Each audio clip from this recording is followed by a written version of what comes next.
This is a vintage General Electric heat massager, the original box with all the attachments. And this was just a couple dollars at a garage sale, but I probably bought it last fall. It took quite a while to sell, but I got $30 for it.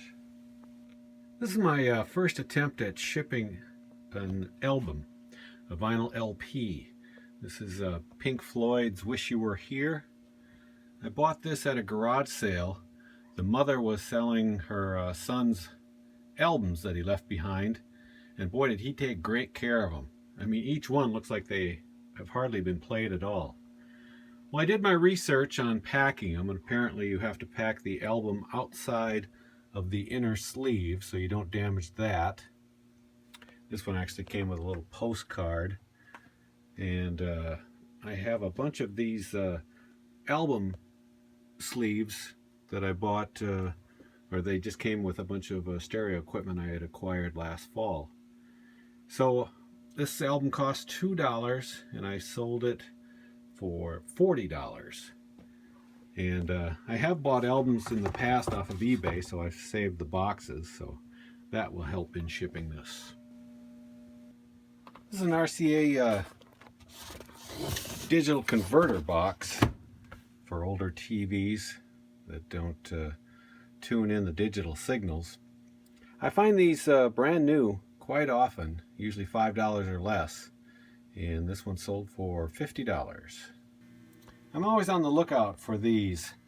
They allow you to watch your VHS-C size tape in a regular VCR, and you'll find these often in camera bags that have the old VHS-C camcorders in them. Sometimes I just will pay the $5 to $10 for that and then throw the camera out, because not many people are looking to buy those. But this little device, this one happens to be still in the shrink wrap, never used, and it sold for $50. This is just an empty clamshell style eyeglasses case, Neo style, Germany. I acquired this along with 3 boxes full of empty eyeglass case, all clamshell, different types, styles, whatnot. I've kind of delayed doing anything with them. I don't know if I want to sell them individually or put them up as a lot or in lots, but I put a couple of this Neo style eyeglass cases up, and I've sold 3 of them so far for $10 a piece. I picked up this Starbucks mug off a table at a yard sale a couple weeks ago for 25 cents. I'm not big into Starbucks mugs like I used to because they just seem to sit forever.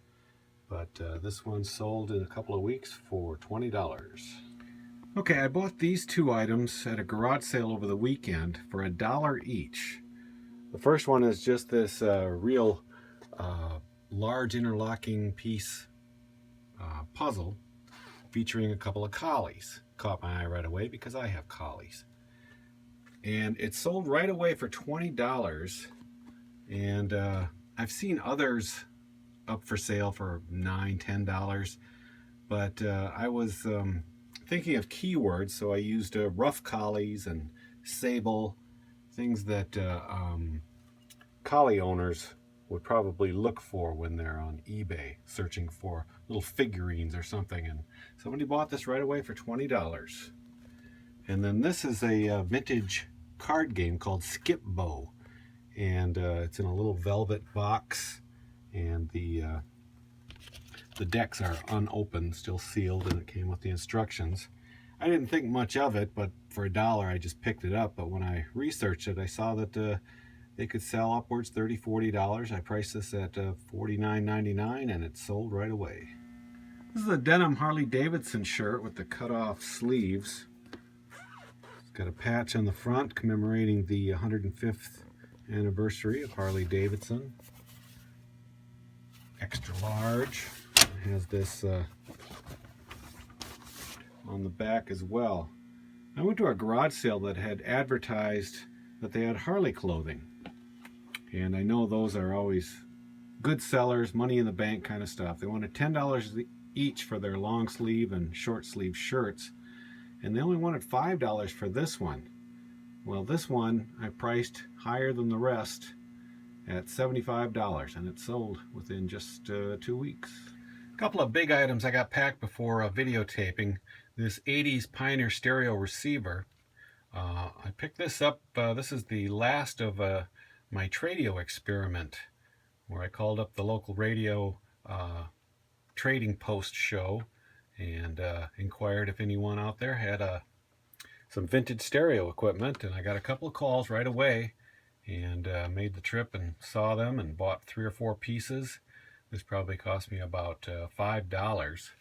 An 80s Pioneer stereo, and it sold for $160. And something I always buy, winter or summer, are coolers. The older the better.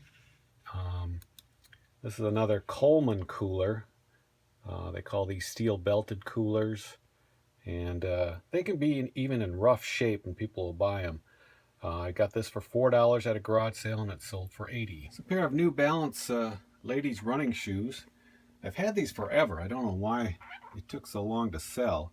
They aren't the made in America ones, otherwise they would have been bought up by the Chinese from the latest news report I read about. But these are size 6, which is probably why they took so long. And I finally took a best offer of $22.